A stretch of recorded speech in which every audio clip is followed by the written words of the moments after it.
सो यो one second आज आपके लिए लेके आए हूं नया chapter synthetic fibres and plastic of class 8। So standard 8 का है ये chapter, that is synthetic fibres and plastic. बहुत ही प्यारा चैप्टर है, आराम से पढ़ेंगे, बहुत ही अच्छे से पढ़ेंगे हम। सो आशा करूंगा कि ये चैप्टर आपको बहुत ही अच्छे तरीके से पढ़ाऊं ताकि आपकी समझ में आए। सो जो चैप्टर का नाम है that is synthetic fibre and plastic.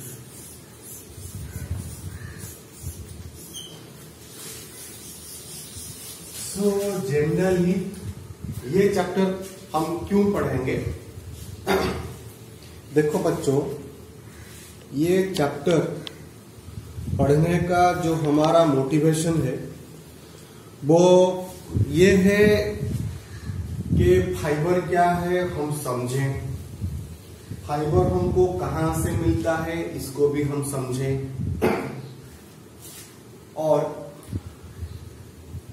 कौन सा फाइबर हमारे लिए सही है और कौन सा फाइबर हमारे लिए सही नहीं है इसके बारे में भी हम समझें। इसीलिए हम ये चैप्टर पढ़ेंगे सिंथेटिक फाइबर और प्लास्टिक। तो सबसे पहले फाइबर क्या है ये तो समझना पड़ेगा, व्हाट इज फाइबर। तो a fine strand that has made the thread। Thread का मतलब होता है धागा। धागा बनाने के लिए हमको बहुत ही पतले पतले स्ट्रैंड चाहिए होता है, उसे हम कहते हैं फाइबर। एक सेकंड आपको दिखाता हूं।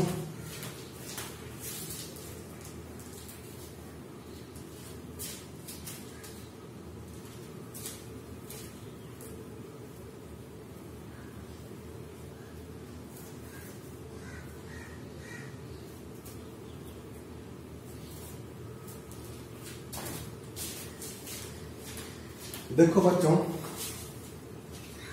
मान लो ये एक थ्रेड है। अब देखो इसमें से ये जो बहुत ही पतले पतले स्ट्रैंड निकले हुए हैं, ये जो बहुत ही पतले पतले स्ट्रैंड आपको दिख रहे हैं, ये जो देखो ये जो बहुत ही पतले पतले से स्ट्रैंड दिख रहे हैं, इन पतले स्ट्रैंड्स को ही हम कहते हैं फाइबर। दिखा सबको? मान लो कि ये एक थ्रेड है, ये जो स्ट्रैंड आपको दिख रहा है, जो पतले पतले स्ट्रैंड निकले हुए हैं, और ये जो पतले पतले जो स्ट्रैंड निकले हुए हैं, इसे हम कहेंगे फाइबर। ठीक है बच्चों? और ये जो फाइबर होता है ना, ये दो तरह का होता है। जो फाइबर होता है ये दो तरह का होता है। एक होता है नेचुरल। नेचुरल का मतलब क्या? हमको ये मिलेगा प्लांट एंड एनिमल से। और जो दूसरे तरह का फाइबर होता है वो होता है आर्टिफिशियल। आर्टिफिशियल का मतलब क्या? Man made. ये हमको कहां से मिलेगा? ये हमको मिलेगा केमिकल से, ये हमको मिलेगा पेट्रोकेमिकल से,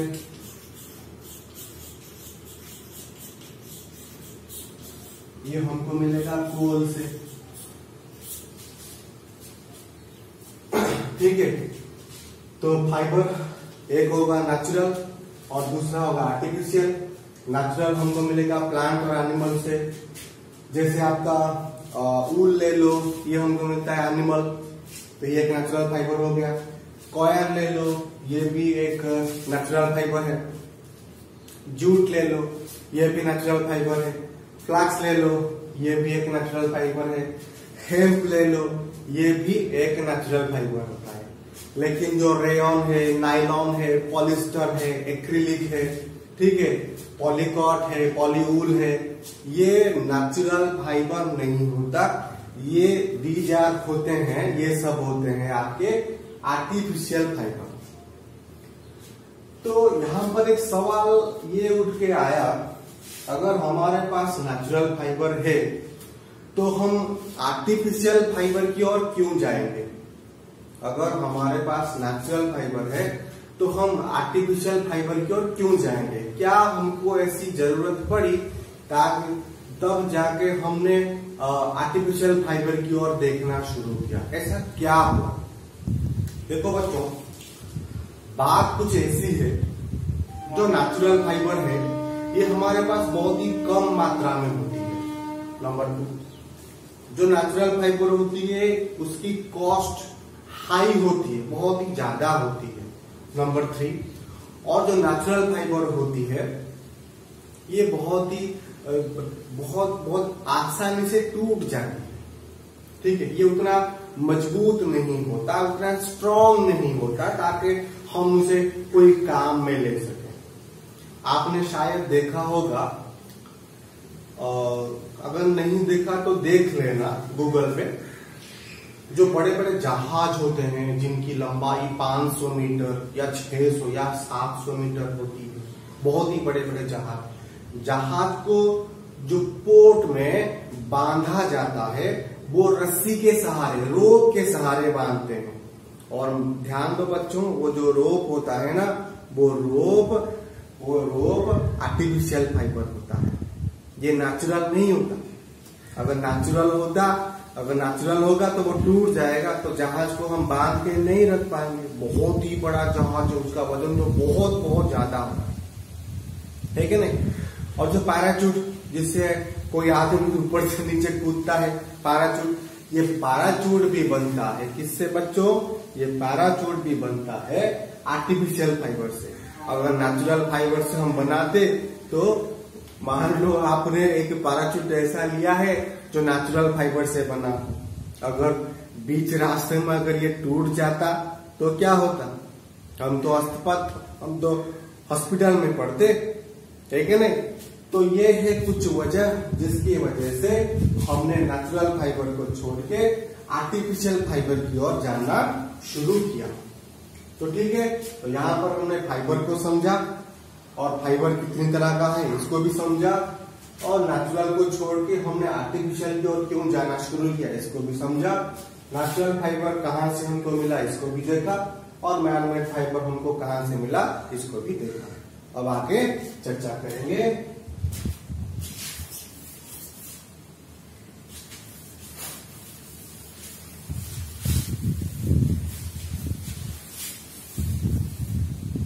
पहले हम फाइबर का पार्ट कवर करेंगे और उसके बाद हम कवर करेंगे जो प्लास्टिक वाला पार्ट है उसको हम कवर करेंगे, ठीक है बच्चों। तो सबसे पहले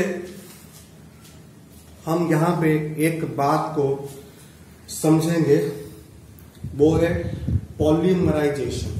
इस बात को हम पहले समझेंगे। पॉलीमराइजेशन ये क्या होता है?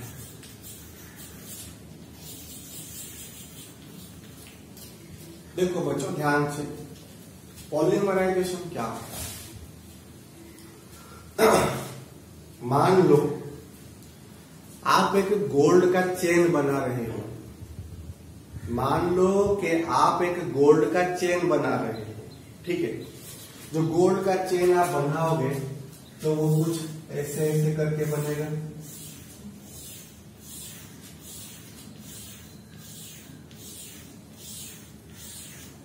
कुछ ऐसे बनता है कि नहीं, है कि नहीं। सो ये जो आप देख रहे हो यहाँ पर, दिस इज 1 यूनिट, इसे हम कहते हैं 1 यूनिट कहते हैं, या फिर आप उसे कह सकते हो मोनोमर, जिसे हम कह सकते हैं मोनोमर। तो ऐसे एक एक करके कितने सारे मोनोमर आपस में जुड़े हुए हैं, ठीक है नहीं। सो इन सभी को हम कहेंगे पॉलीमर, इन सभी को हम कहेंगे पॉलीमर। तो जिस प्रोसेस में ये सारे मोनोमर जुड़ के पॉलीमर को बनाते हैं, उसी प्रोसेस को हम कहेंगे पॉलीमराइजेशन।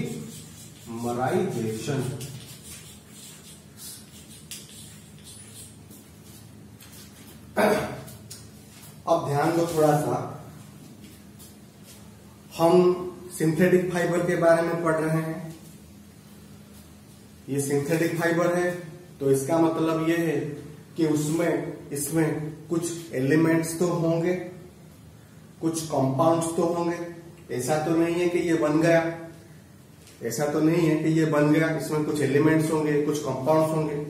जो भी कुछ एलिमेंट होंगे या जो भी कुछ कंपाउंड होगा, ये एक कंपाउंड को हम कहेंगे मोनोमर। एक कंपाउंड को, जिस कंपाउंड से लेके ये बना है, उस एक कंपाउंड को हम कहेंगे मोनोमर। तो इतने सारे कंपाउंड मिलके बने हैं, तो सारे कंपाउंड्स को हम क्या कहेंगे? पॉलीमर कहेंगे। जैसे एक बच्चा, हम उसे क्या कहते हैं? बच्चा कहते हैं। अगर इतने सारे बच्चे आ गए तो हम क्या कहते हैं? बच्चे कहते हैं। एक बच्चा 10 बच्चे, ठीक उसी तरह से एक यूनिट को हम कहते हैं मोनोमर। अगर इतने सारे यूनिट आ गए तो उसे हम कहेंगे पॉलीमर। और जिस प्रोसेस से ये बनता है, that process is known as polymerization. इसी को प्रोसेस को बोलते हैं पॉलीमराइजेशन। थोड़ा सा ध्यान से देखो।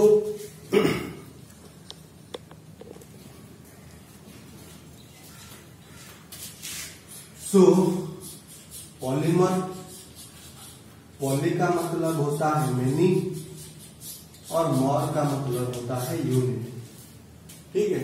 और मोनोमर, मोनो का मतलब होता है वन और मोर का मतलब होता है यूनिट, ठीक है बच्चों। आई बात समझ में? तो साथ करो उसको।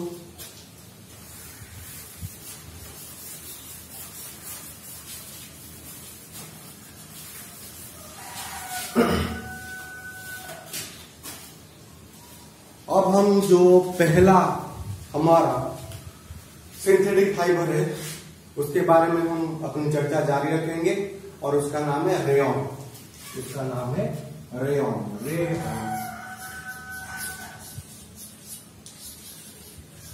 रेयॉन जो पहला सिंथेटिक फाइबर है हमारा, दैट इज रेयॉन।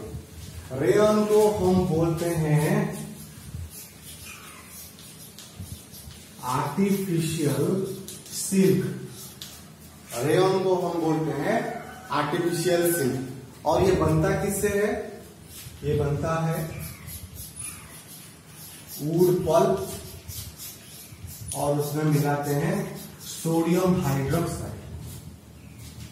पहले वुड को लाओ, उसको सुखाओ, उसको ग्राइंड करो, उसको पाउडर बनाओ और फिर उसके साथ पानी मिला दो, that is called wood pulp. एक पेस्ट बनेगा, उसे बोलते हैं वुड पल्प। अब वुड पल्प में सोडियम हाइड्रोक्साइड को मिलाएंगे और उसे बहुत सारे केमिकल रिएक्शंस होते हैं। ये तो आप लोग हायर क्लास में जब जाओगे तो हायर क्लास में पढ़ोगे। अब यहां तक इतना तक ठीक है। वुड पल्प में हम सोडियम हाइड्रोक्साइड को मिलाते हैं और उसे बहुत सारे केमिकल प्रोसेसेस के अंदर जाना पड़ता है और बाद में हमको मिलता है एक fibre, that is called rayon. और ये जो रेयॉन है, ये हूबहू सिल्क की तरह दिखता है। जैसे सिल्क शाइन करता है, ये रेयॉन भी शाइन करता है। तो ये हूबहू आपको सिल्क की तरह दिखेगा। मगर जो नेचुरल सिल्क होता है, उसका तो कॉस्ट बहुत ही हाई होता है, जो हम उसे अफोर्ड नहीं कर सकते। तो इसीलिए साइंटिस्ट ने क्या किया? रेयॉन की डिस्कवरी कर डाली। और इसका जो कॉस्ट है बहुत ही कम है और इसको कोई भी बहुत ही कम पैसे से भी खरीद सकता है। और इसकी मजबूती बहुत ज्यादा होती है, ठीक है बच्चों।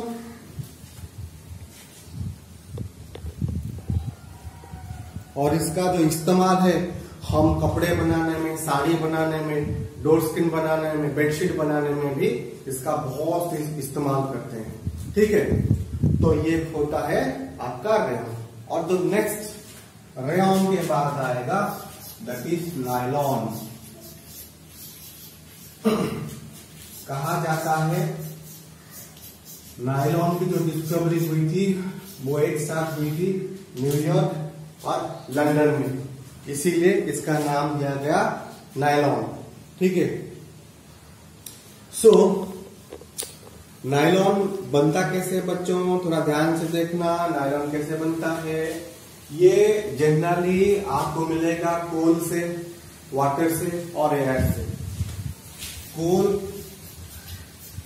वाटर और एयर, इन तीनों को कंबाइन करके हम बनाते हैं नायलॉन। ऐसा नहीं है कि आप तीनों को लाओ और मिक्स कर दो तो हो गया, नहीं, उसके भी ढेर सारे केमिकल रिएक्शंस करवाए जाते हैं जो हमारे समझ के बहुत ही बाहर है। बस हमें यहां तक याद रखना है कि ये जो नायलॉन होता है ये कोल से, वाटर से और एयर से ही बनता है।